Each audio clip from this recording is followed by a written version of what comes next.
Ce jour-là, lorsque les médias du monde entier ont annoncé qu'une équipe de chercheurs avait mis au jour de la glace renfermant de l'air vieux de 6 millions d'années, beaucoup ont tout de suite parlé d'une révolution scientifique. Les articles destinés au grand public ont commencé à paraître autour du 3 novembre et ont suscité un intérêt sans précédent, culminant avec la diffusion d'un communiqué scientifique majeur daté du 5 novembre 2025. Pour replacer ce moment dans le contexte de la recherche, il faut se souvenir qu'une étude source venait tout juste d'être publiée le 28 octobre de la même année et qu'elle s'appuyait sur des résultats de terrain recueillis durant plusieurs années. Le cœur de la découverte résidait dans des carottes de glace extraites de la région des Alan Hills, située à l'est du continent antarctique. Là-bas, dans cette zone décrite comme une ère de glace bleue, en raison de la façon dont la surface glacée reflète la lumière, les chercheurs ont foré en profondeur et trouvé non seulement de la glace datant de l'époque du Miocène, mais surtout des bulles d'air piégées qui offraient la possibilité de respirer, pour ainsi dire, l'atmosphère d'une époque révolue depuis des millions d'années. Pour mieux comprendre à quel point cette découverte s'avère inédite, il faut rappeler le précédent record d'ancienneté de glace directement daté. Jusqu'alors, des travaux réalisés dans la même zone des Alan Hills avaient mis en évidence un âge d'environ 2,7 millions d'années, ce qui paraissait déjà extrêmement élevé par rapport aux grands carottages successifs. Les carottes de glace continue, comme celles forées au Dôme C dans l'Antarctique de l'Est, un site emblématique souvent nommé Epica Dôme C dans la littérature scientifique, le remontait qu'à 800 000 ans environ. Pourtant, grâce à ce nouveau travail, les chercheurs ont plus que doublé le précédent record en atteignant près de 6 millions d'années. Il est donc difficile de surestimer l'importance de cette avancée, car tout le discours climatique reposait jusqu'ici sur des données plus récentes. La possibilité d'accéder à un air fossile plus ancien donne un aperçu direct de la composition de l'atmosphère au moment où la Terre connaissait des conditions climatiques bien différentes de celles de notre époque. La région des Alan Hills Blue Ice Area, souvent abrégée en BIA dans certains articles de recherche, se présente comme un endroit unique pour dénicher des fragments de temps profondément enfouis. L'Antarctique, immense et recouvert de glace, comporte des endroits où le vent katabatique, très puissant, et la dynamique des glaces exposent à la surface ou à faible profondeur des couches glaciaires extrêmement anciennes. Au lieu de s'accumuler en strates et de descendre graduellement dans les profondeurs du continent, une partie de la glace remonte, guidée par la topographie et les mouvements lents qui agitent la calotte. Il en résulte une sorte de fenêtre, le long des flancs rocheux ou des sommets, où l'on peut espérer trouver et extraire ces témoins du passé sans devoir forer à plusieurs milliers de mètres de profondeur. Dans le cas présent, la localisation choisie était si prometteuse qu'elle a fait l'objet de nombreuses campagnes de terrain entre 2019 et 2023. Des équipes de chercheurs, soutenues par un programme appelé Coldex, ont installé la logistique nécessaire pour extraire plusieurs forages peu profonds. Ils ont ainsi collecté des carottes de glace, ces cylindres transparents que l'on obtient en forant progressivement dans la calotte, tout en veillant à préserver leur structure interne. Le Miocène est une époque géologique qui s'étend d'environ 23 millions à 5 millions et 3 dixièmes d'années avant le présent, tandis que le Pliocène commence vers 5 millions et 3 dixièmes d'années et se poursuit jusqu'à 2 millions et 6 dixièmes d'années. Si l'on se place autour des 6 millions d'années, on se situe exactement à la frontière entre le Miocène tardif et le début du Pliocène. À cette période, la planète ne ressemblait pas à ce qu'elle est aujourd'hui. Les concentrations naturelles de dioxyde de carbone et de méthane n'étaient pas nécessairement les mêmes, et la configuration des continents était légèrement différente, malgré des positions générales déjà comparables à l'époque moderne. Pour les climatologues et les paléoclimatologues, c'est une mine d'or d'avoir accès à ce qui constitue, en quelque sorte, un échantillon direct de l'ère de cette époque. Au lieu de s'appuyer uniquement sur des indicateurs indirects, que l'on nomme souvent proxy, comme la composition isotopique des coquilles de micro-organismes marins ou la répartition de certains pollens fossilisés, on peut à présent analyser directement l'atmosphère du passé. Les implications sont nombreuses, notamment pour mieux comprendre comment la Terre a réagi à des phases chaudes ou froides, ce qui peut éclairer notre situation actuelle. L'inédit de cette trouvaille se mesure aussi à la distance qui la sépare des études antérieures. PubMed, un catalogue de références scientifiques très fourni, recense en effet diverses études sur les échantillons anciens de la région des Alan Hills, lesquelles concluaient déjà, il y a quelques années, que la zone BIA fournissait un accès unique aux périodes antérieures à l'arrivée des grands cycles glaciaires du Quaternaire. Néanmoins, jusqu'alors, on n'avait jamais dépassé la barre de 3 millions d'années. Certains scientifiques supposaient que l'on pouvait peut-être trouver de la glace encore plus ancienne, mais la question restait posée de savoir si l'on pourrait un jour franchir le cap du Pliocène pour se plonger dans le Miocène. À ce jour, la barrière symbolique de 6 millions d'années vient justement d'être franchie, et cela change considérablement la donne. Désormais, lorsqu'on évoque l'histoire du climat, on peut parler de mesures directes d'ère fossile, qui précèdent même les cycles glaciaires réguliers, connus pour caractériser les 2 derniers millions et 6 dixièmes d'années. Le programme Coldex a joué dans cette entreprise un rôle central. Lancé pour servir de soutien et de coordination à différents projets climatiques polaires, il a permis de réunir des équipes internationales prêtes à se relayer sur le terrain. La période de 2019 à 2023 a ainsi vu plusieurs missions se succéder, profitant des saisons estivales relativement plus clémentes en Antarctique pour accomplir les tâches de forage et de transport. Les chercheurs de Coldex, parfois en collaboration avec d'autres organismes, ont également mis au point des protocoles visant à éviter toute contamination des échantillons. En effet, lorsque l'on manipule de la glace ancienne pour en extraire les gaz, il est impératif de s'assurer que la surface n'a pas été polluée par l'air ambiant d'aujourd'hui. Des précautions strictes sont prises, comme le fait d'effectuer les forages avec des outils stériles et de protéger les carottes dans des housses hermétiques.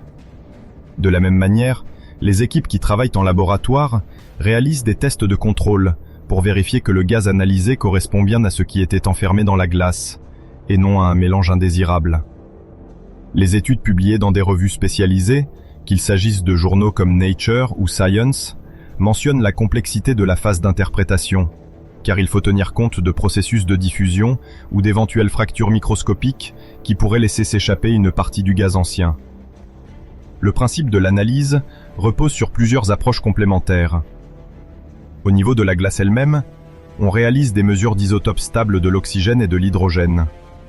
En termes simples, l'oxygène et l'hydrogène possèdent différentes variantes isotopiques, et leur répartition indique la température à laquelle la neige s'est formée. Cela fonctionne parce que l'eau qui se condense dans l'atmosphère voit sa composition isotopique évoluer en fonction du gradient de température. Plus il fait froid, plus la glace se trouve appauvrie en isotopes lourds. On peut ainsi reconstituer des informations sur les conditions climatiques régnantes au moment où la neige s'est déposée. Concernant l'air piégé, on peut mesurer la concentration de dioxyde de carbone, CO2, de méthane, CH4, ou d'autres gaz à effet de serre, ainsi que leurs signatures isotopiques. Ce qui fait la force de cette méthode, c'est qu'elle ne se borne pas à modéliser ou à déduire des valeurs au moyen de marqueurs indirects. Les bulles constituent une preuve directe de l'atmosphère ancienne, ce qui permet de tester plus solidement les modèles climatiques utilisés à l'échelle planétaire. Ces modèles sont des programmes informatiques complexes qui prennent en compte de nombreux paramètres, température, circulation des océans et de l'air, chimie atmosphérique, effets de rétroaction liés à la glace ou à la végétation, etc., afin de prédire comment le climat évolue dans le temps. Les spécialistes soulignent l'importance de vérifier la cohérence de ces résultats avec d'autres enregistrements fossiles. Life Science, qui a couvert l'annonce grand public, rappelle par exemple que l'étude des carottes de glace anciennes offre une occasion unique de comparer les mesures issues des bulles avec celles de sédiments marins ou de cernes d'arbres fossiles, lorsque ces derniers existent pour des périodes plus récentes, afin de valider ou d'infirmer les hypothèses climatiques. Dans le cas présent, on s'attend à ce que l'Antarctique du Miocène ait déjà été relativement froid, mais possiblement moins que l'Antarctique actuelle, selon les époques. Le fait d'avoir sous la main 6 millions d'années d'âge assure un point de comparaison crucial pour comprendre la transition vers le Pliocène. Grâce à ces données, les climatologues pourront vérifier comment réagissaient les calottes polaires aux variations de gaz à effet de serre, aussi bien dans les phases de réchauffement que de refroidissement. Le test direct sur le dioxyde de carbone et le méthane ancien montre une dynamique atmosphérique que l'on ne peut pas forcément prévoir à partir de simples indices indirects. Ainsi, le recalibrage des modèles permettra de mieux cerner l'influence des émissions naturelles sur des millions d'années et de distinguer avec précision l'impact des ajouts plus récents dus aux activités humaines. Lorsque l'on évoque les transitions chaudes ou froides, on pense souvent aux grandes glaciations qui se sont succédées sur environ 2 millions et 6 dixièmes d'années. Or, en remontant à 6 millions d'années, on approche d'une période où le climat global de la Terre connaissait encore d'autres fluctuations, parfois moins régulières, liées entre autres au mouvement des plaques tectoniques ou à la configuration de l'orbite terrestre. En revenant aussi loin, on espère déterminer si la banquise de l'Antarctique de l'Est s'était déjà étendue à son niveau actuel ou si elle était en pleine évolution. On parle également d'estimer précisément comment la concentration de dioxyde de carbone fluctuait durant ces phases. Cet éclairage s'avère fondamental pour mieux comprendre la sensibilité climatique à des niveaux de dioxyde de carbone éventuellement supérieurs ou inférieurs à ceux que nous connaissons aujourd'hui.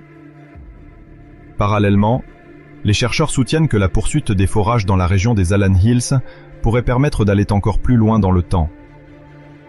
Certains spéculent déjà sur la possibilité de dénicher de la glace âgée de plus de 10 millions d'années. Une telle découverte bouleverserait encore plus les connaissances actuelles, car elle établirait un lien direct entre la calotte antarctique et des régions temporelles très peu documentées par des archives glaciaires. Les articles de Nautilus soulignent dans leurs chroniques que la difficulté augmente avec l'âge de la glace, car plus on remonte point, plus la probabilité d'avoir subi des déformations ou des écoulements qui altèrent la stratification initiale croît.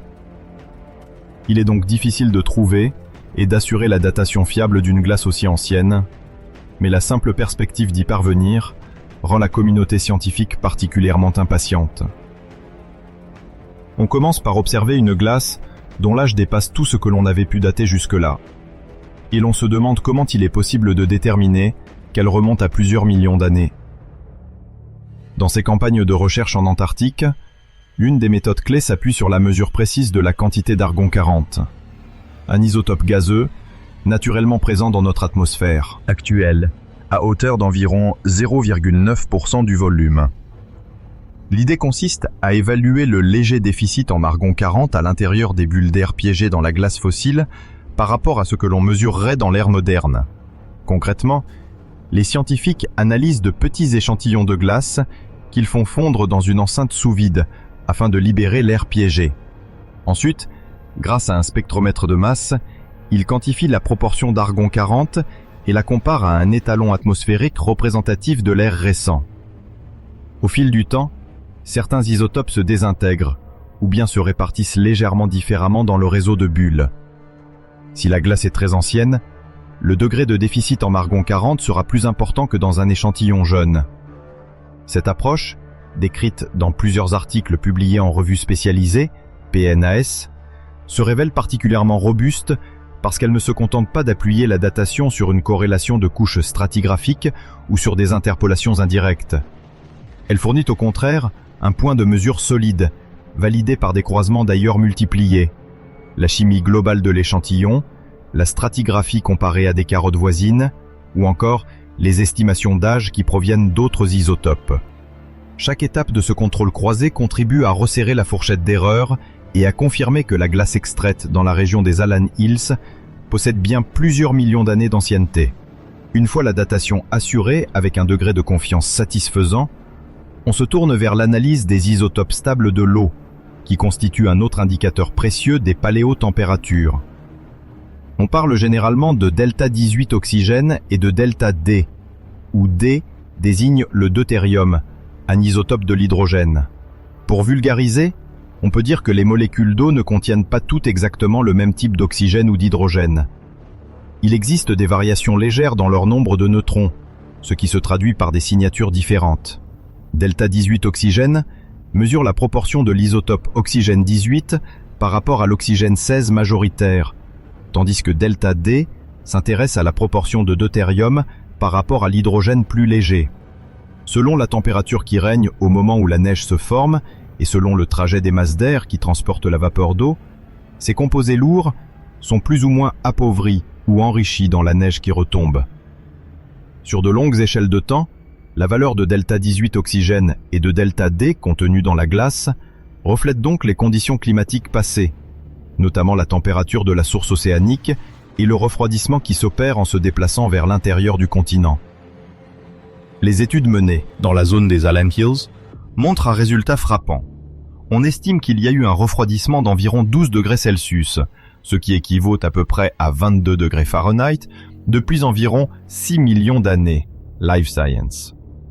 Cette estimation se déduit du fait que les signatures isotopiques de la glace ancienne diffèrent de manière significative de celles des carottes plus récentes. Bien sûr, il faut manier ces chiffres avec doigté, car la température locale en Antarctique n'est pas rigoureusement identique à la température moyenne globale. Mais cela donne tout de même une tendance solide pour comprendre l'évolution thermique de la région. À côté de ces informations contenues directement dans la matrice de glace, les chercheurs étudient aussi les bulles d'air emprisonnées, car elles sont une véritable capsule du passé atmosphérique. Chacune de ces minuscules poches contient en proportion quasi intacte les gaz qui composaient l'air à l'époque où la neige a été engloutie et compactée. En principe, on peut mesurer la concentration en dioxyde de carbone, noté couramment CO2, en méthane, appelé CH4, et même en protoxyde d'azote, désigné par N2O, sans oublier les rapports isotopiques de l'azote ou d'autres constituants. Ces mesures directes permettent de confronter les estimations de gaz à effet de serre à des preuves tangibles plutôt que de recourir uniquement à des proxys, c'est-à-dire des indicateurs géologiques ou biologiques indirects. Toutefois, étant donné que la glace de la zone Allan Hills correspond à des périodes très lointaines, souvent fragmentées, la résolution temporelle n'est pas la même que dans des forages continus où la stratification est parfaitement ordonnée. En effet, on peut se retrouver avec des échantillons qui datent d'un intervalle bien précis, ce qui fournit des instantanés ou snapshots, mais pas nécessairement une suite chronologique détaillée. Les chercheurs cherchent donc à multiplier les prélèvements à des profondeurs variées afin de constituer un puzzle plus complet de l'atmosphère et d'évaluer si les gaz n'ont pas pu diffuser ou s'échapper au fil du temps. Les auteurs des études affirment, dans les revues spécialisées, PNAS, prendre des précautions pour quantifier cet éventuel échange gazeux et déterminer si les résultats s'en trouvent affectés. Ils combinent différents moyens, mesures multiples sur la même couche, analyse d'argon 40 croisée avec les profils d'isotopes d'oxygène, et validation sur des tranches d'âge plus récentes où l'on connaît déjà la composition atmosphérique. Ces efforts ont pour but de garantir que les profils de dioxyde de carbone ou de méthane mesurés dans ces carottes restent fidèles à la réalité du passé. Si l'on compare maintenant cette approche des Allan Hills avec les grands carottages continus, menés ailleurs en Antarctique, on réalise à quel point la formation est différente mais complémentaire. Les projets tels que l'EPICA, qui se sont concentrés notamment au dôme C, ont permis de forer jusqu'à des profondeurs considérables et de reconstituer une chronologie pratiquement ininterrompue sur environ 800 000 ans. À Vostok ou à Dome Fuji, d'autres campagnes ont aussi délivré des archives climatologiques de référence. Toutefois, passé un certain point, les couches glaciaires deviennent si compressées et déformées que la lecture d'un enregistrement ordonné devient un défi majeur, rendant extrêmement difficile l'obtention d'une suite chronologique fiable au-delà du million d'années. Avant ces découvertes plus récentes, il était donc admis que les meilleures carottes en continu s'arrêtaient autour de 800 000 ans. Or, depuis quelques années, la région des Allan Hills avait déjà prouvé qu'il était possible de remonter jusqu'à 2,7 millions d'années, PubMed. Mais le nouveau record de 6 millions d'années ouvre des perspectives inédites. On envisage même, dans certaines équipes, la possibilité de trouver un jour des tranches de glace dépassant 10 millions d'années, ce qui obligerait à repenser ce que l'on croyait possible en termes de préservation et de datation. Ces carottes anciennes ont le statut de sorte de fossiles glaciaires. Point par point, elles apportent des volumes d'informations beaucoup plus anciens, bien qu'elles ne forment pas un film complet comme peuvent le faire les forages continus. Les chercheurs entendent donc multiplier les points de carottage dans différentes zones de glace bleue pour reconstruire un panorama plus large, tout en poursuivant les missions traditionnelles visant à atteindre 1 million et plus dans des forages verticaux. L'ensemble de ces données alimentera ensuite la modélisation du climat à l'échelle planétaire. Néanmoins, même si ces records de 6 millions d'années sont spectaculaires, il ne faut pas perdre de vue que nombre de questions demeurent en suspens. Par exemple, la résolution temporelle peut être faible. Une couche de glace correspondant à 6 millions d'années avant notre ère n'offre pas forcément un pas d'échantillonnage assez rapproché pour détailler chaque fluctuation de climat à l'échelle de quelques millénaires ou de dizaines de milliers d'années. De plus, la zone des Alan Hills est sujette à des conditions locales particulières. L'altitude, la proximité d'un relief, la persistance de vents violents, tout cela peut influer sur la façon dont la neige s'est déposée et a été transformée en glace. Dès lors, l'interprétation du signal isotopique, tel que delta 18 oxygène, nécessite de faire des hypothèses sur la façon dont la température ambiante se répercutait dans la composition de la neige. Souvent, on utilise des calibrations établies dans d'autres régions antarctiques où l'on compare à des proxys marins pour estimer la température globale. Mais localement, des inversions thermiques ou des influences régionales compliquent la traduction des données isotopiques en degrés Celsius pour la planète entière. Certaines équipes s'efforcent aujourd'hui de développer des modèles régionaux couplant atmosphère et calotte pour mieux nuancer les reconstructions de température. Les données de la glace sont aussi parfois sujettes à un enrichissement ou un appauvrissement en gaz lié à de l'échange diffusif au fil des millénaires. Autrement dit, si les bulles ne sont pas totalement étanches, les gaz pourraient sortir ou s'y introduire, ce qui fausserait la mesure de la composition ancienne.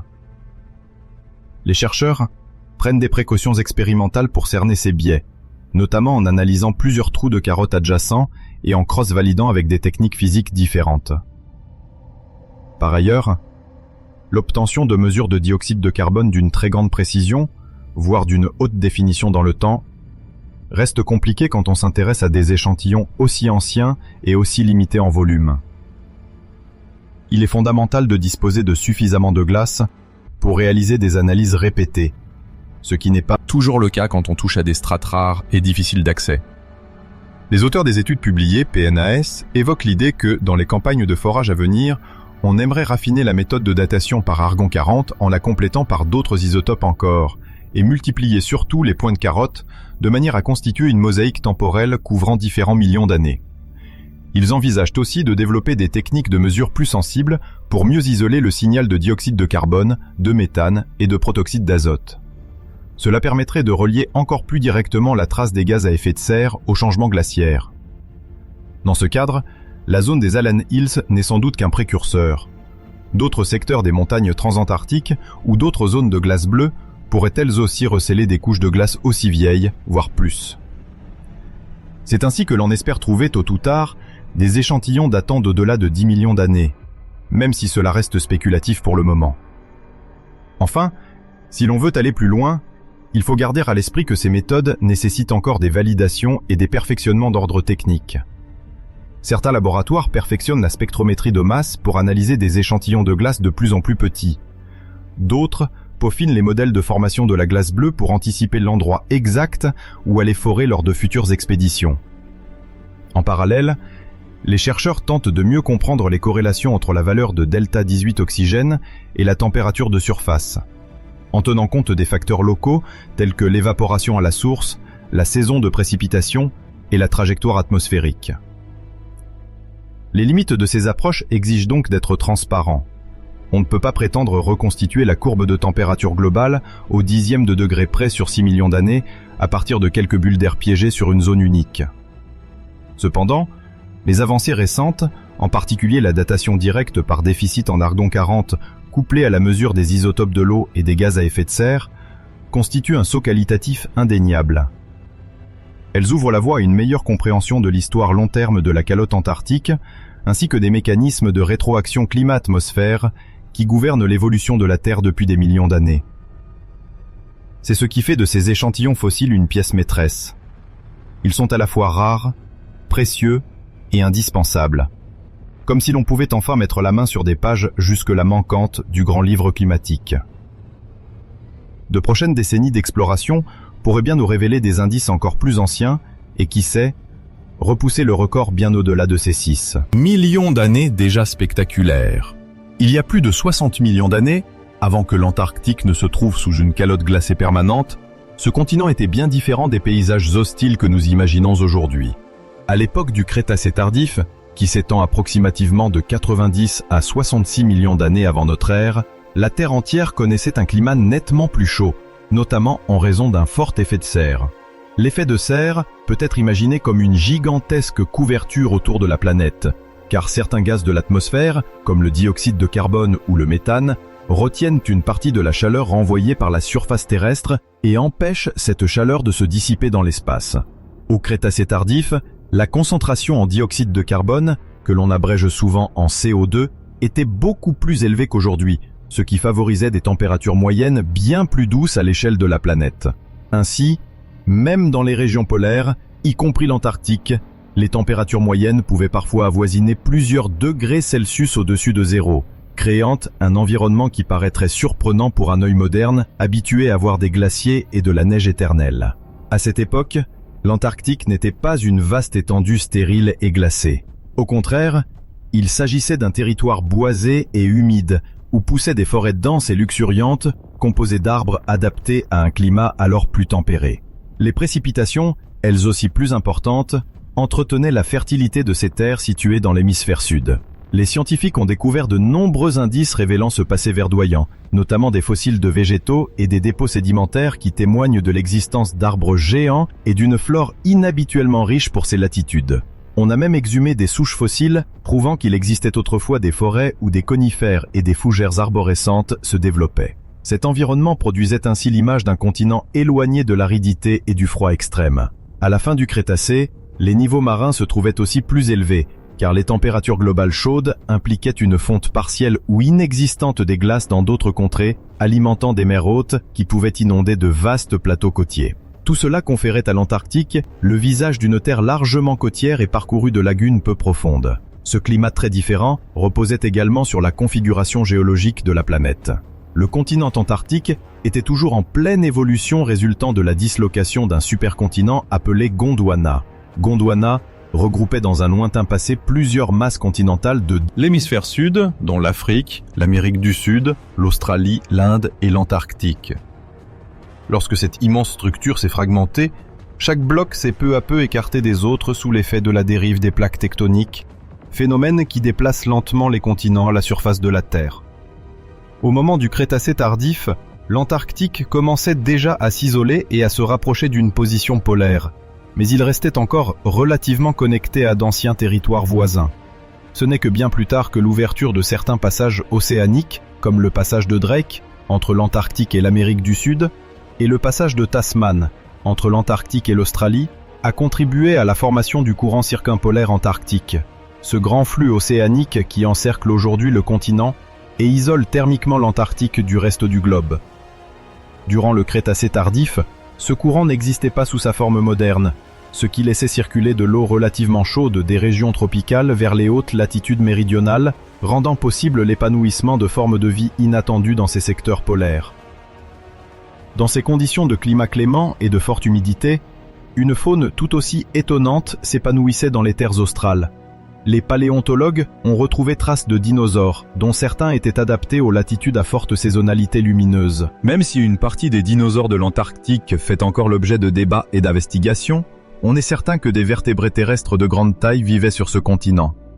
Parmi eux, on compte des familles de dinosaures herbivores capables de se nourrir d'une végétation variée, comme certaines lignées de sauropodes, dinosaures au long cou, ou de dinosaures à bec de canard qui pouvaient consommer les plantes abondantes de ces forêts. Les restes fossiles révèlent aussi la présence de théropodes, dinosaures carnivores plus ou moins imposants, bien que l'on connaisse encore mal la diversité exacte de ces individus sur le continent antarctique. Au-delà des dinosaures terrestres, la faune marine et les écosystèmes littoraux bénéficiaient de eaux plus chaudes et de vastes zones côtières libres de toute glace. Il existait en effet de larges deltas et des mangroves couvertes d'une végétation adaptée. Les prévus de cette vie ancienne incluent des fossiles d'ammonites, ces mollusques céphalopodes enroulés dans une coquille caractéristique très répandue dans les mers du Crétacé.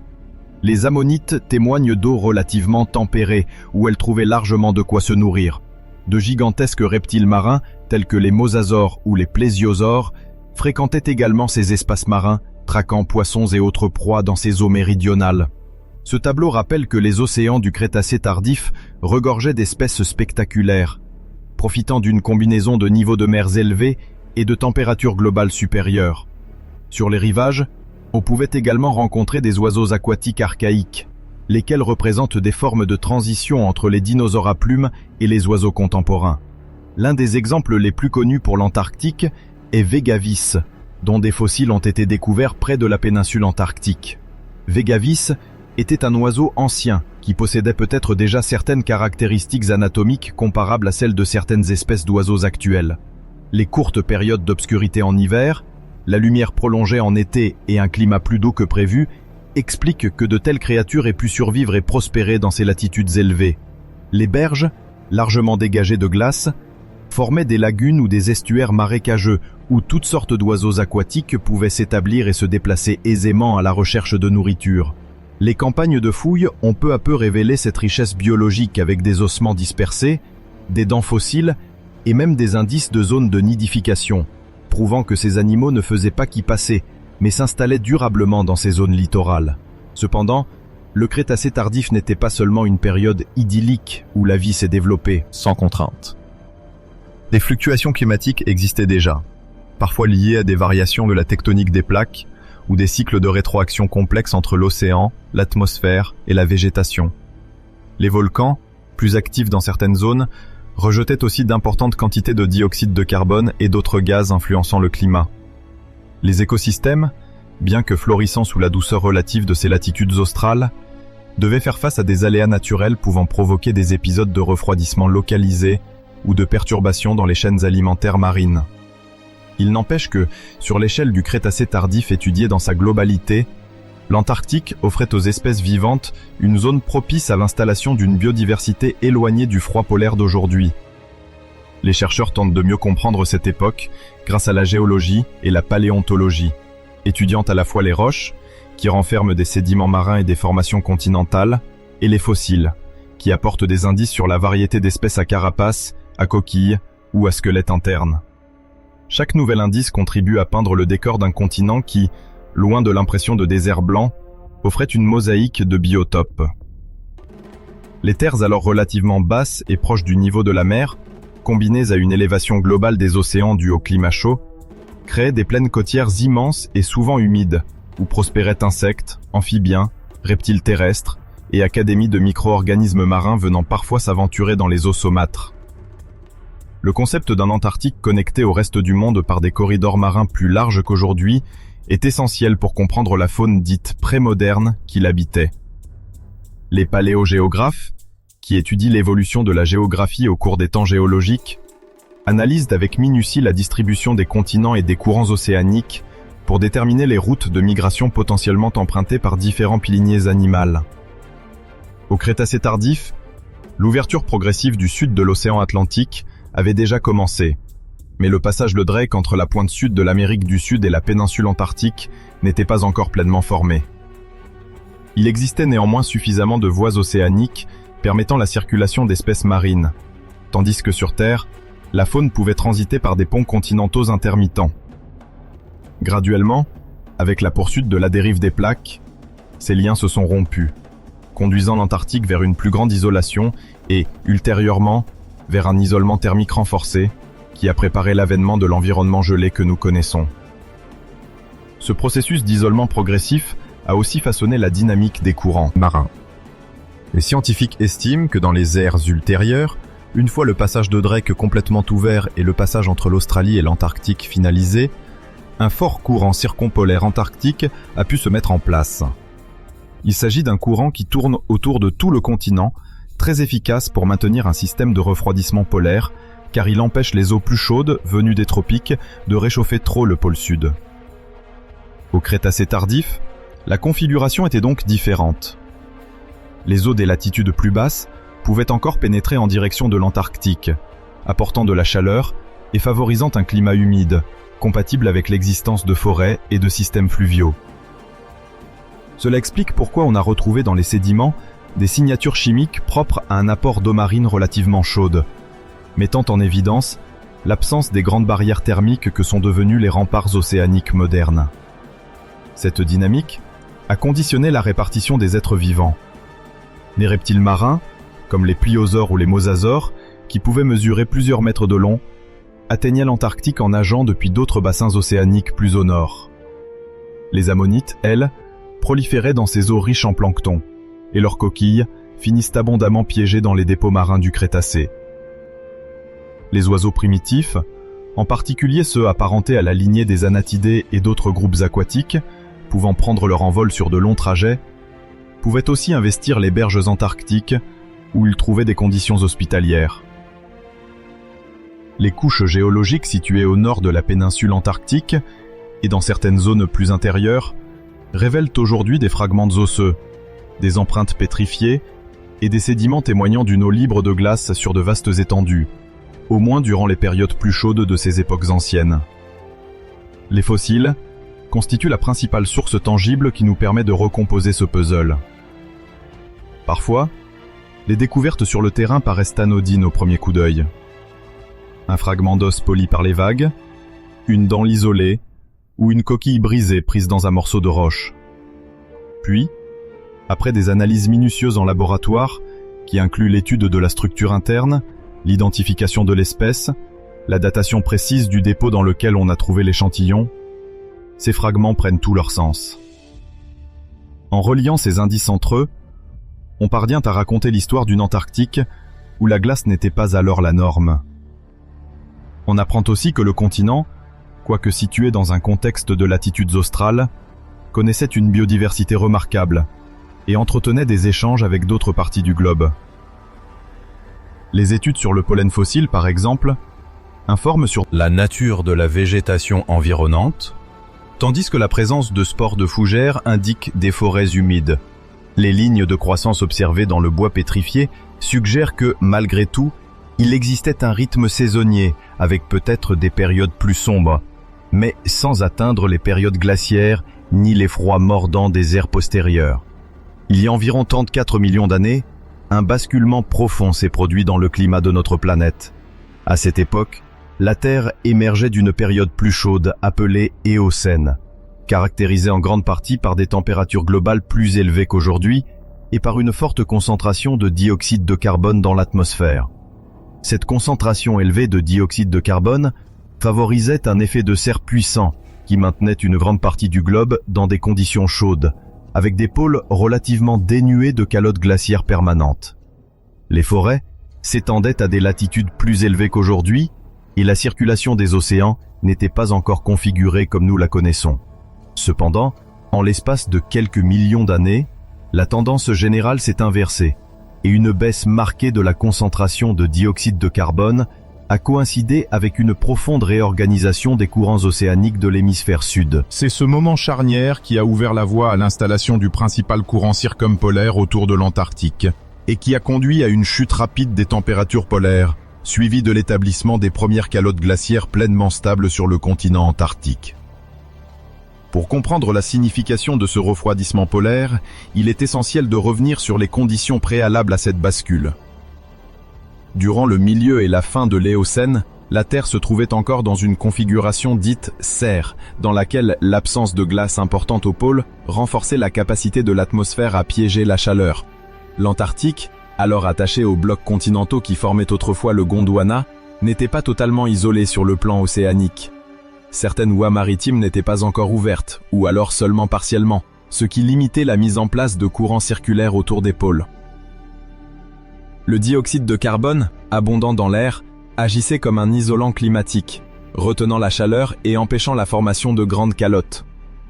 Toutefois, au fil des millénaires, la tectonique des plaques a poussé l'Australie et l'Amérique du Sud à s'éloigner progressivement de l'Antarctique, créant ainsi de nouveaux passages marins. Ces voies maritimes, aujourd'hui identifiées comme le passage de Drake entre l'Amérique du Sud et la péninsule antarctique, ainsi que l'ouverture au sud de l'Australie, ont favorisé l'émergence d'un intense courant océanique tournant autour du continent austral, sans obstacle majeur. Dans le même temps, les analyses géologiques et géochimiques indiquent que la concentration de dioxyde de carbone dans l'atmosphère a commencé à baisser de manière notable. Il n'existe pas de consensus absolu sur l'origine exacte de cette baisse, car de nombreux facteurs peuvent y avoir contribué. L'altération chimique des montagnes de plus en plus hautes, le piégeage du carbone dans les sédiments marins, ou encore l'activité volcanique en régression par endroits. Quelles que soient les raisons précises, ce repli progressif de la quantité de dioxyde de carbone a fait chuter l'intensité de l'effet de serre et initier une lente dérive vers un état plus froid. lorsque peu après, la géographie océanique a permis le bouclage complet du courant circumpolaire autour de l'Antarctique, le refroidissement s'est accéléré. Le courant circumpolaire antarctique est un flux gigantesque circulant d'ouest en est autour du pôle sud, créant une barrière thermique qui isole le continent antarctique du reste de la planète. Cette barrière renforce la rétention du froid vers les latitudes élevées, car la chaleur transportée par les eaux plus tempérées est largement déviée, ne parvenant plus à modérer efficacement le climat antarctique. Au lieu d'un simple déclin linéaire des températures, on se trouve face à un enchaînement dynamique. La baisse du dioxyde de carbone renforçait le potentiel de glaciation, tandis que la mise en place du courant circumpolaire facilitait l'enclenchement d'un véritable piégeage du froid tout autour du continent. À mesure que les températures avaient tendance à diminuer, la neige tombée sur l'Antarctique s'accumulait petit à petit. Quand elle ne fondait pas tout au long de l'année, elle se transformait au fil du temps en glace. Ainsi se sont formées les premières calottes glaciaires épaisses et durables, marquant la transition vers une terre où l'Antarctique devenait progressivement une immensité gelée. Dans la mesure où une calotte de glace réfléchit davantage de rayonnement solaire qu'une surface dépourvue de neige, l'effet de rétroaction s'est trouvé amplifié. La surface du continent renvoyait plus de lumière vers l'espace, renforçant le rafraîchissement du climat polar. De plus, la présence de cette énorme masse de glace sur le continent amplifiait la dynamique de refroidissement, en modifiant localement la circulation atmosphérique et en renforçant la formation d'eau froide dense au large des côtes. Les conséquences de ce refroidissement progressif, puis brutalement accéléré, ne se sont pas cantonnées au continent antarctique. Au niveau planétaire, la formation d'un vaste inland sea en Antarctique a eu un impact direct sur le niveau marin global. Avant la bascule, l'absence de glace massive au pôle maintenait le niveau des mers à des hauteurs relativement élevées. Dès que la glaciation antarctique s'est engagée, d'importantes quantités d'eau se sont retrouvées stockées sous forme de glace sur le continent, provoquant de fait une baisse du niveau marin. Cette baisse pouvait être de plusieurs dizaines de mètres par rapport à l'époque précédant la glaciation. Un retrait des eaux marines modifiait alors les littoraux du globe, transformant les écosystèmes proches des rivages et remodelant la répartition des habitats côtiers. Dans le même temps, la formation permanente de banquises saisonnières dans certaines régions renforçait encore la capacité de l'océan austral à piéger le froid, puisque la glace de mer freine également l'échange de chaleur entre l'océan et l'atmosphère.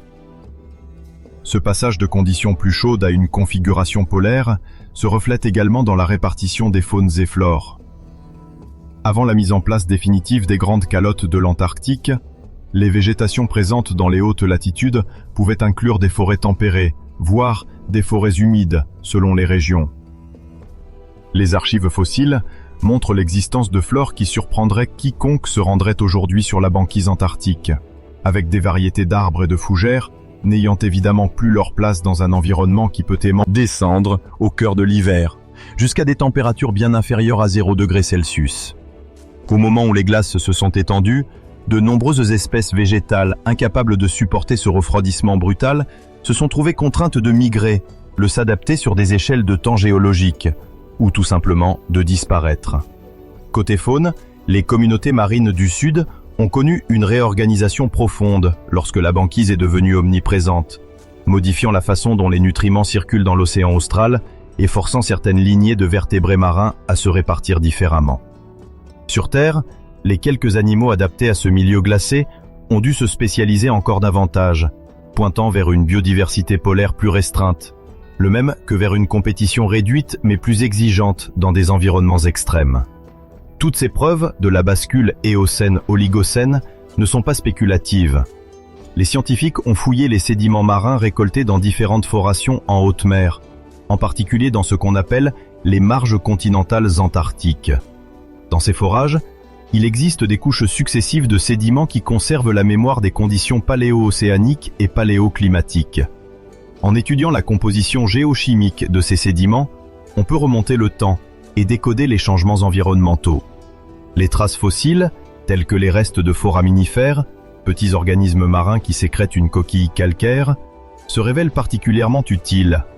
Les foraminifères renferment dans leurs testes, c'est-à-dire leurs coquilles, des signatures d'isotopes de l'oxygène qui varient selon la température de l'eau et le volume global des glaces sur les continents. Lorsqu'on mesure ces rapports isotopiques, on détecte alors des variations nommées delta 18O. Cet indicateur permet de différencier des eaux plus chaudes de périodes sans calottes importantes de celles plus froides, de périodes marquées par la présence de grandes calottes continentales. Or, autour de cette limite Éocène-Oligocène, les mesures de delta 18O montrent une augmentation significative, trahissant la croissance d'un volume de glace conséquent et un refroidissement majeur. En parallèle, la sédimentologie marine indique une différence notable dans l'accumulation de débris glaciaires, c'est-à-dire de petits cailloux arrachés par la glace et emmenés vers la mer. Avant la formation des calottes, on trouve peu de ces débris glaciaires dans les strates anciennes. Après l'installation des glaciers, on voit au contraire apparaître des couches riches en fragments rocheux transportés par les courants sortant des fronts glaciaires. C'est la preuve tangible que la dynamisation de la glaciation polaire était en cours. Au fur et à mesure que la Terre entrait dans cette nouvelle ère, marquée par la présence d'un Antarctique glacé, les changements dans la circulation océanique gagnaient en ampleur. Le courant circumpolaire antarctique, qui s'était mis en place grâce à l'ouverture des passages océaniques dans l'hémisphère sud, s'est intensifié et a commencé à jouer un rôle clé dans la ventilation des masses d'eau, isolant encore davantage les eaux froides polaires. Les échanges thermiques entre l'Antarctique et les zones plus tempérées de l'hémisphère sud, voire du monde entier, étaient freinés, d'où un renforcement du climat polaire austral rigoureux. Cette différenciation entre la zone polaire sud et les latitudes moyennes a enclenché une dynamique de refroidissement global à plus long terme, dans laquelle l'Antarctique se trouvait désormais dans un mode glaciaire stabilisé. Ce tournant ne concernait pas que les pôles, puisqu'avec la glaciation en expansion et la chute du niveau marin, de nouvelles configurations géographiques locales, par exemple l'émergence ou l'extension de plateformes continentales auparavant submergées, ont transformé les voies de migration des espèces. Certaines zones marines côtières, autrefois submergées, ont pu se trouver temporairement à l'air libre. Les évolutions floristiques et faunistiques se sont alors orientées vers une plus grande spécialisation, les espèces colonisant les nouveaux espaces ou disparaissant si elles ne pouvaient s'adapter à ces modifications rapides. L'histoire géologique de la Terre ne se comprend pleinement que grâce à la comparaison de différents types d'indices. Au dépôt marin s'ajoutent les premiers enregistrements glaciaires dans l'hémisphère sud, sous forme de traces directes laissées par les glaciers qui avançaient et reculaient sur la roche. Des formations de stries glaciaires, c'est-à-dire des marques d'abrasion sur la roche-mère, ou encore des moraines fossilisées dans certains bassins anciens, révèlent que la glace n'était plus cantonnée à de simples calottes temporaires, mais qu'elle érodait et transformait le continent de manière durable. Progressivement, à l'échelle d'1 million ou de quelques millions d'années, le paysage de l'Antarctique s'est figé dans un état largement dominé par la présence permanente de glace, même si des fluctuations ont continué d'exister d'une époque à l'autre. Le monde entrait alors dans ce que les spécialistes appellent un mode glaciaire pour l'hémisphère sud, où la cryosphère, l'ensemble des glaces et neiges, allait dorénavant jouer un rôle primordial dans la régulation du climat global. De cet épisode majeur, il résulte une planète de plus en plus polarisée, avec un Antarctique devenu moteur dans la réfrigération de l'océan austral et, par voie de conséquence, dans l'équilibre thermique mondial. Ce phénomène n'a pas seulement changé la face du continent blanc, il a amorcé sur la durée le basculement vers les cycles glaciaires et interglaciaires, plus tard accentués par les variations de l'orbite terrestre autour du Soleil. À ce stade, en effet, la Terre disposait déjà d'une vaste calotte antarctique susceptible de croître massivement en période froide et de se réduire partiellement lorsque les conditions orbitales et les concentrations de gaz à effet de serre devenaient plus clémentes. Le moment précis où s'est produit ce passage de l'Éocène au début de l'Oligocène constitue donc un jalon essentiel pour qui veut suivre l'évolution thermique et cryosphérique de notre planète. On identifie là la première fois dans l'histoire récente de la Terre, à l'échelle des dizaines de millions d'années, où l'on a vu un continent entier se retrouver coiffé d'une calotte imposante qui dépasserait largement les montagnes du continent même. Cette calotte allait dès lors persister et influer sur les écosystèmes, les courants océaniques et les climats subséquents. Du point de vue scientifique, les spécialistes comparent parfois cet épisode de bascule à des états limites, capables de révéler des sensibilités profondes du système Terre.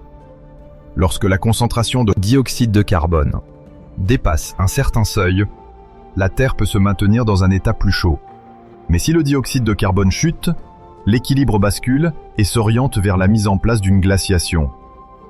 De tels états limites ont existé à plusieurs reprises dans l'histoire de notre planète, et l'événement Éocène-Oligocène demeure l'un des plus marquants, précisément parce qu'il s'agit du premier démarrage massif d'une planète à calotte antarctique permanente. Pour les chercheurs en paléoclimatologie, comprendre la rapidité et l'amplitude exacte de ce changement est crucial. Il s'agit de cerner les interactions complexes entre l'atmosphère et le dioxyde de carbone qu'elle contient, l'océan, la cryosphère et la tectonique des plaques. Selon les indices glanés dans les carottes de sédiments, cette transition aurait pu durer quelques centaines de milliers d'années, ce qui est bref à l'échelle géologique. Ainsi, même de légères variations dans le cycle du carbone ou dans les configurations terrestres peuvent aboutir à des conséquences gigantesques sur l'équilibre du climat. En outre, ce basculement et ces archives géologiques servent de point de comparaison lorsque les chercheurs étudient des périodes situées bien des millions d'années plus tard. D'un côté, on a les phases extrêmement anciennes, comme cette transition du bas Éocène vers l'Oligocène. De l'autre, on a des périodes plus récentes, dont l'évolution a été documentée par des carottes glaciaires beaucoup plus jeunes, qui révèlent par exemple l'évolution du climat antarctique au cours des 800 000 dernières années. Entre ces deux extrêmes, les scientifiques s'appuient sur des instantanés remontant même jusqu'à des époques intermédiaires, comme celle où l'Antarctique était partiellement glacié, pour démêler les tenants et aboutissants des changements climatiques à grande échelle. S'il est fascinant de voir comment la calotte est née il y a plus de 30 millions d'années, il est tout aussi passionnant de constater à quel point des changements de concentration de dioxyde de carbone et de réorganisation océanique peuvent influencer l'ensemble du système climatique. L'étude détaillée des isotopes de l'oxygène dans les foraminifères, la lecture des sédiments transportés par la glace et plus tard l'extraction de carottes de glace permettront sans doute d'affiner toujours plus la connaissance de cette bascule. Cette transition présente également un intérêt tout particulier dans le cadre de la découverte de glaces très anciennes, datées de plusieurs millions d'années, dont l'analyse des bulles d'air offre un aperçu direct de la composition atmosphérique d'autres époques. Même si ces bulles fossiles se rapportent parfois à des périodes plus récentes que la frontière Éocène-Oligocène, elles servent à vérifier et à affiner les modèles climatiques utilisés pour reconstituer l'état de l'atmosphère en des temps très reculés. Les états limites, comme la bascule que nous venons de décrire, s'inscrivent ainsi dans une échelle de comparaison plus vaste, dont l'un des points de mire est justement ce refroidissement spectaculaire et la genèse des grands inlandis australes. En effet, si l'on veut comprendre en quoi la Terre a pu osciller d'un régime chaud, exempt de calotte, à une configuration durablement glaciaire, il est nécessaire de mettre en regard les informations issues de multiples époques. Les glaces, datées de quelques millions d'années, avec leurs bulles d'air piégées, aideront à affiner les paramètres et les contraintes des modèles couvrant le très long terme, en nous apprenant combien la concentration de dioxyde de carbone est sensible aux variations géologiques et comment les calottes réagissent à ces changements de concentration. C'est précisément dans la continuité de cette grande enquête sur l'histoire du climat terrestre que la transition Éocène-Oligocène occupe une place centrale. Elle atteste que notre planète n'a pas toujours été gelée au sud, et qu'une dynamique complexe entre l'atmosphère, l'hydrosphère et la lithosphère peut engendrer d'importantes réorganisations climatiques sur des échelles de temps géologiques. Le refroidissement polaire rapide et la mise en place de calottes stables n'ont pas été un simple fait anecdotique, mais un changement structurel du système Terre qui a eu des répercussions sur les courants océaniques, sur la chimie atmosphérique et sur la vie elle-même.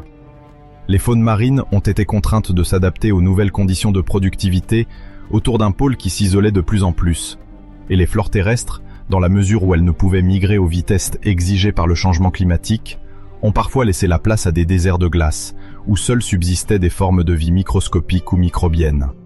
Les études paléontologiques révèlent d'ailleurs à quel point la faune et la flore ont été décimées dans les hautes latitudes, ouvrant un nouveau chapitre évolutif où la spécialisation au froid est devenue une nécessité vitale. Le Miocène moyen et supérieur, qui s'étend approximativement de 23 millions d'années à 5,3 millions d'années avant notre ère, constitue une période fascinante où les climats de la Terre ont oscillé entre des phases relativement douces et d'autres nettement plus fraîches. Au cœur de cette tranche de temps, on trouve une phase particulièrement notable, le Miocène Climate Optimum, souvent abrégé en MCO, qui s'est déroulé entre 17 et 14 millions d'années. Durant ce laps, la concentration atmosphérique en dioxyde de carbone, que l'on désigne par la formule chimique CO2, était élevée. et les calottes de glace polaires, notamment en Antarctique, n'étaient pas aussi étendues que de nos jours. Les forages géologiques et l'étude des sédiments marins indiquent notamment que la marge glaciaire est-antarctique a reculé, laissant place à des environnements plus humides. Des précipitations plus abondantes, couplées à des températures locales nettement plus clémentes, ont ainsi caractérisé cette période de pointe thermique, dans laquelle la biodiversité marine et terrestre a également connu des développements notables. Au cours du Miocène Climate Optimum, de nombreux indices géologiques et paléontologiques soulignent à quel point la planète a pu se transformer. Par exemple, l'analyse de certains foraminifères marins, qui sont de petits organismes planctoniques dotés d'une coquille calcaire, révèle que les eaux de surface étaient plus douces dans plusieurs régions du globe. Les couches de sédiments montrent également une redistribution de la faune et de la flore, avec des espèces habituellement cantonnées aux zones tempérées qui se sont aventurées plus près des régions polaires. Cette migration résultait d'un climat qui, pendant ces quelques millions d'années, était bien plus doux que ce que l'on observe à d'autres moments du Néogène, nom global attribué à l'ère géologique englobant le Miocène et le Pliocène. L'élévation du niveau des mers, provoquée par la fonte partielle des calottes glaciaires, a modifié la géographie côtière et a parfois isolé ou connecté certaines zones terrestres. Toutefois, après cette phase optimum, la tendance globale s'est progressivement inversée et l'on observe dès la fin du Miocène moyen un refroidissement marqué.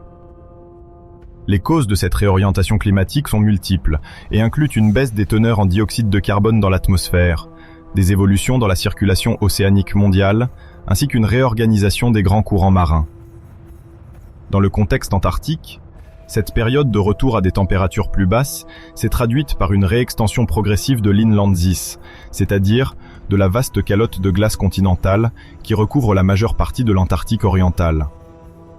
Les roches et les carottes de glace, extraites de zones spécifiques, comme l'intérieur des continents polaires ou les marges glaciaires, témoignent de ce renforcement de l'englacement. Les chercheurs observent que les isotopes stables de l'oxygène, particulièrement l'indicateur appelé delta 18O, présentent des valeurs traduisant une accumulation d'eau plus lourde dans la glace, signe d'un refroidissement et d'un piégeage accru de l'eau sous forme solide.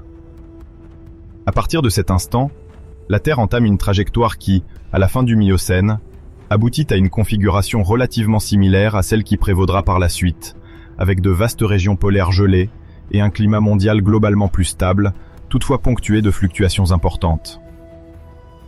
L'Antarctique orientale, notamment, retrouve peu à peu une extension de glace considérable. Cela ne signifie pas pour autant que l'ensemble de la planète se soit brutalement figé dans un état glaciaire uniforme.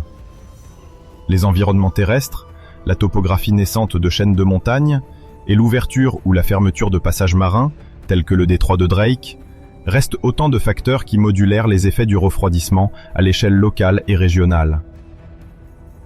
La composition chimique de l'atmosphère, en particulier la proportion de dioxyde de carbone et d'autres gaz à effet de serre, comme le méthane, désigné chimiquement par CH4, a aussi joué un rôle crucial dans la régulation des températures.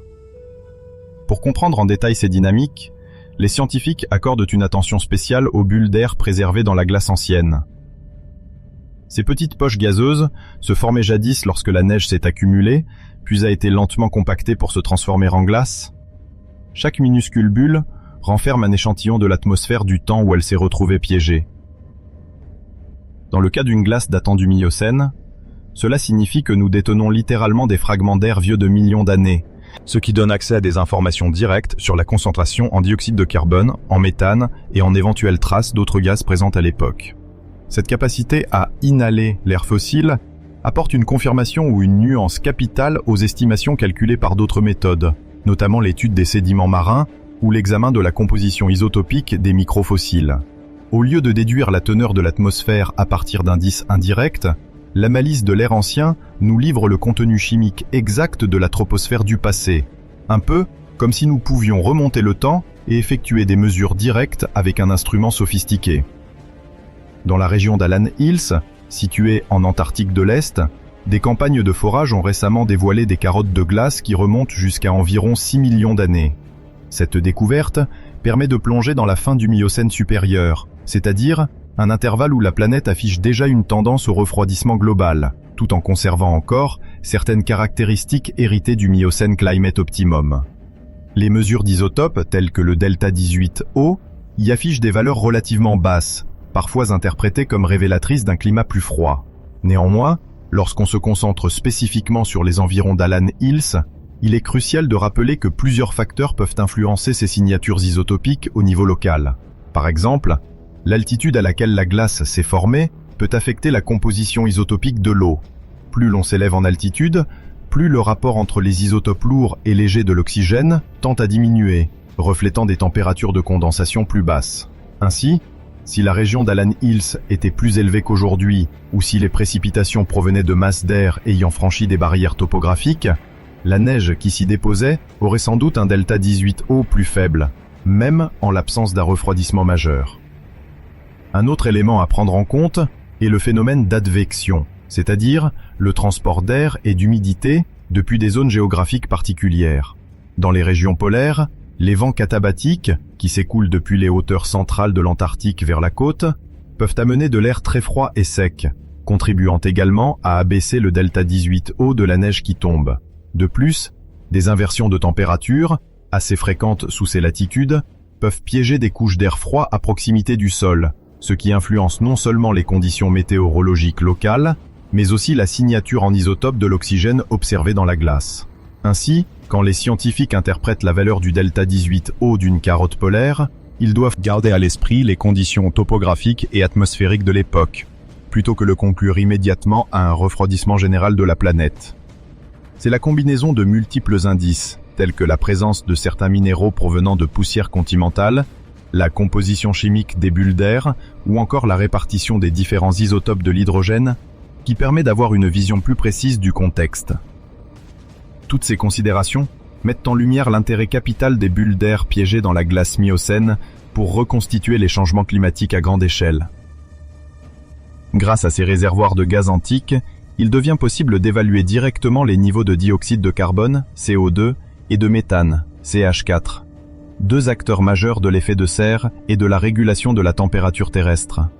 Jusqu'à présent, pour estimer la concentration passée de ces gaz, les paléoclimatologues devaient se contenter de proxys, c'est-à-dire des indicateurs indirects. Certains analysaient la densité des stomates sur des feuilles fossiles d'arbres, considérant qu'un fort taux de dioxyde de carbone favorise la fermeture partielle des ouvertures microscopiques qui assurent les échanges gazeux. D'autres se tournaient vers la chimie des coquilles de foraminifères pour en déduire la proportion de carbone dissous dans les océans. Si ces méthodes ont permis de dresser un tableau global relativement cohérent, elles comportent inévitablement des marges d'erreur liées à la complexité de la biosphère, de l'hydrosphère et de l'atmosphère. Dans le cas des bulles enfermant directement l'air ancien, on réduit considérablement le risque d'interprétation hasardeuse, puisque la teneur en gaz est mesurée telle qu'elle, sans passer par l'intermédiaire d'un processus biologique ou géochimique susceptible de brouiller le signal. En outre, l'analyse isotopique détaillée de ces gaz, par exemple la proportion d'isotopes stables du carbone qui peuvent varier en fonction des sources de dioxyde de carbone, offre un moyen supplémentaire de reconstituer l'origine et le parcours de ces gaz à travers l'atmosphère et l'océan. Les variables ainsi mesurables dans les bulles d'air englobent la concentration en dioxyde de carbone, en méthane et en autres gaz, la part d'isotopes stables du carbone ou de l'oxygène, et parfois la présence de composés rares informant sur la chimie atmosphérique au moment où la glace s'est formée. On peut interroger directement le niveau de dioxyde de carbone au cours des phases chaudes et observer sa baisse progressive lors des périodes plus froides. On veut aussi clarifier le rôle du méthane, un gaz à effet de serre plus puissant que le dioxyde de carbone sur des échelles courtes, mais globalement moins abondant. Il existe cependant des incertitudes, car la glace ne fournit pas toujours une série continue. Et Alan Hills représente peut-être une zone trop locale pour saisir une tendance générale. Les chercheurs comparent déjà ces résultats à ceux d'autres forages pour séparer les signaux planétaires des particularités régionales. Ces efforts affinent la chronologie mondiale.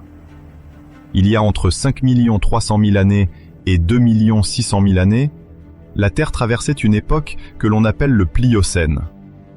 À cette période, notre planète présentait un climat plus chaud que celui que nous avons connu à l'ère pré-industrielle, avant la forte empreinte de l'activité humaine sur l'atmosphère.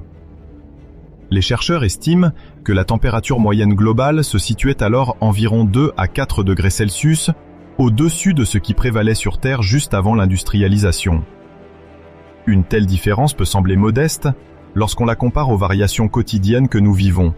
Mais, à l'échelle planétaire, elle transforme grandement le visage des océans, de l'atmosphère et des calottes de glace polaire. Cela se traduit notamment par une hausse notable du niveau des mers, dont l'élévation au Pliocène pouvait atteindre entre 10 et 25 mètres de plus que le niveau actuel, ce qui redessinerait complètement nos littoraux modernes. Les côtes de nombreuses régions habitées de nos jours auraient alors été submergées, et des plaines côtières entières seraient devenues des fonds marins peu profonds, propices à l'établissement d'écosystèmes différents de ceux que nous connaissons. Cette période constitue un sujet d'étude privilégié pour les paléoclimatologues, qui tentent de reconstituer ces paysages anciens afin de mieux comprendre les mécanismes en jeu dans les changements climatiques. Le Quaternaire, qui débute il y a environ 2 600 000 années et se prolonge jusqu'à aujourd'hui, est marqué par de réguliers changements climatiques. Il se définit par une alternance entre des périodes glaciaires, lorsque la calotte polaire et les glaciers continentaux s'étendent, et des périodes interglaciaires, où les glaces reculent et la température moyenne remonte.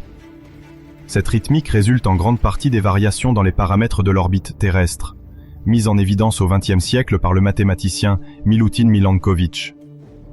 L'excentricité de l'orbite, l'inclinaison de l'axe de rotation et la précession, qui correspond au changement d'orientation de cet axe, modifient la quantité de rayonnement solaire reçu à différentes latitudes. Ainsi, à certaines étapes, la Terre reçoit moins de chaleur pendant l'été, favorisant l'accumulation de neige, tandis qu'à d'autres, un ensoleillement plus important accélère la fonte. Chaque cycle s'étale sur des dizaines de milliers d'années, suffisamment long pour remodeler le paysage, mais suffisamment court pour que l'on observe une succession d'âges glaciaires et de redoux successifs au fil du Quaternaire. L'Holocène, qui a débuté il y a environ 11 700 ans, correspond à la phase interglaciaire actuelle. Grâce à l'analyse des carottes récentes, on sait que ce laps de temps a bénéficié d'un climat relativement stable, permettant l'essor de l'agriculture et la progression des civilisations. Les glaciers, autrefois imposants dans l'hémisphère nord, se sont retirés vers des latitudes plus élevées, libérant de vastes terres propices à l'habitation. Pendant cette période, les concentrations de dioxyde de carbone et de méthane sont restées dans une fourchette modérée, comparée aux fluctuations majeures connues dans les archives plus anciennes du Quaternaire. Cependant, diverses oscillations, comme l'optimum climatique de l'Holocène ou le petit âge glaciaire, ont ponctué cette époque. Ces variations montrent que le climat n'est jamais complètement figé, même durant un interglaciaire. De nos jours, l'examen poussé des glaces polaires confirme toutefois l'apparition d'un nouveau phénomène. La hausse rapide du dioxyde de carbone en lien avec l'activité humaine, signalant l'entrée dans une ère où les forces naturelles et anthropiques se superposent. Accélération des émissions de gaz à effet de serre. Principalement le dioxyde de carbone issu de la combustion des énergies fossiles et le méthane libéré par l'agriculture ou l'exploitation des hydrocarbures se démarquent nettement des tendances observées jusque-là. Là où il fallait parfois des millénaires pour que la concentration atmosphérique évolue de quelques dizaines de parties par million, on remarque aujourd'hui une progression fulgurante en seulement 2 siècles. Les carottes de Vostok et des Picadumsee nous enseignent que, durant les plus froides épisodes glaciaires, la concentration en dioxyde de carbone pouvait grimper ou baisser sur des milliers d'années. À présent, ces variations se produisent sur quelques décennies. Les modèles climatiques, calés sur les données glaciaires passées et enrichis par les relevés directs, indiquent qu'un niveau atmosphérique très élevé en dioxyde de carbone pourrait maintenir la Terre dans un état de réchauffement persistant. Les calottes glaciaires, sensibles à de faibles modifications de la température moyenne, risquent alors de perdre de la masse à un rythme accentué. La perspective d'un recul accéléré des glaces soulève des questions sur l'élévation du niveau des mers, la redistribution des régimes de précipitation et les bouleversements dans la circulation océanique. Les enregistrements continus du Quaternaire révèlent que, lors des transitions interglaciaires, la fonte partielle des calottes pouvait déjà engendrer une hausse du niveau marin de plusieurs mètres par rapport à la situation glaciaire. Or, dans le cas actuel, la vitesse d'injection du dioxyde de carbone laisse présager des changements plus abrupts, potentiellement difficiles à compenser pour les écosystèmes et les communautés humaines. Les études menées sur la calotte antarctique de l'Est suggèrent que certaines régions, notamment près du littoral, pourraient se révéler plus instables qu'on ne le pensait. Les carottes très anciennes, comme celle d'Alan Hills, offrent un point de comparaison éloigné dans le temps, mais particulièrement précieux pour tester la réponse des glaces à des conditions atmosphériques distinctes. En combinant ces instantanés anciens avec les films continus récents, les scientifiques affinent leur compréhension de l'évolution possible de la calotte. D'un point de vue méthodologique, l'accord entre les proxys relevés dans les carottes polaires, les traces de végétation fossile ou encore la chimie des sédiments marins encourage à considérer une vision intégrée du climat. Le Quaternaire apparaît alors comme un laboratoire naturel, où se sont déroulées des successions de changements lents ou rapides, documentés dans les couches de glace et de roches. En analysant soigneusement la géochimie de chaque coupe de carotte, on identifie les signatures spécifiques de la température paléoclimatique, l'étendue des glaces et de la concentration en dioxyde de carbone. On peut même remonter aux variations de la circulation atmosphérique, en notant comment les poussières se déposent différemment selon que les vents dominants soufflent depuis des régions arides ou plus humides. Les carottes de Vostok et d'Epicadome C, réputées pour leur qualité et leur continuité, ont fourni un degré de détail inégalé, jusqu'à ce que l'on découvre des fragments de glace encore plus anciens, susceptibles de remonter au-delà de l'échelle habituelle des grandes forations continues. Le fil conducteur reliant ces échantillons plus récents et ces capsules temporelles anciennes permet de dresser une chronologie des âges glaciaires et interglaciaires sur des millions d'années, bien au-delà de la simple fenêtre de 800 000 ans. Les scientifiques espèrent ainsi mieux comprendre la réponse de la calotte antarctique à des niveaux de dioxyde de carbone supérieurs à ceux mesurés dans les échantillons classiques du Quaternaire. Si les modèles s'accordent à montrer que de hautes concentrations de dioxyde de carbone entraînent un retrait significatif de la glace, l'ampleur et la rapidité de ce processus restent difficiles à estimer. Les mesures issues des forages à Allan Hills pourront peut-être lever une partie de ce voile d'incertitude. Les isotopes de l'eau, l'abondance en méthane et d'autres signatures chimiques y sont comme un message chiffré envoyé par une terre lointaine. Rafraîchir ce passé revient à mieux anticiper l'avenir, en reconstituant la gamme des climats que notre planète a traversés et la manière dont la cryosphère réagit à de légères impulsions de chaleur. De plus, l'archive glaciaire continue du Quaternaire permet de contextualiser la période actuelle, où la modification de l'atmosphère s'opère à un rythme inédit. Jadis, les variations de l'ensoleillement liées aux paramètres orbitaux modulaient progressivement la quantité de neige accumulée, déclenchant ou mettant fin à une glaciation. Aujourd'hui, outre les cycles astronomiques qui demeurent actifs, se superpose la force anthropique caractérisée par l'émission de dioxyde de carbone, de méthane et d'autres gaz à effet de serre. Les relevés instrumentaux modernes, corrélés aux archives glaciaires, confirment que cette nouvelle donne pourrait repousser, voire annuler, le retour d'une ère glaciaire dans un futur lointain. Il reste toutefois incertain de savoir si d'autres rétroactions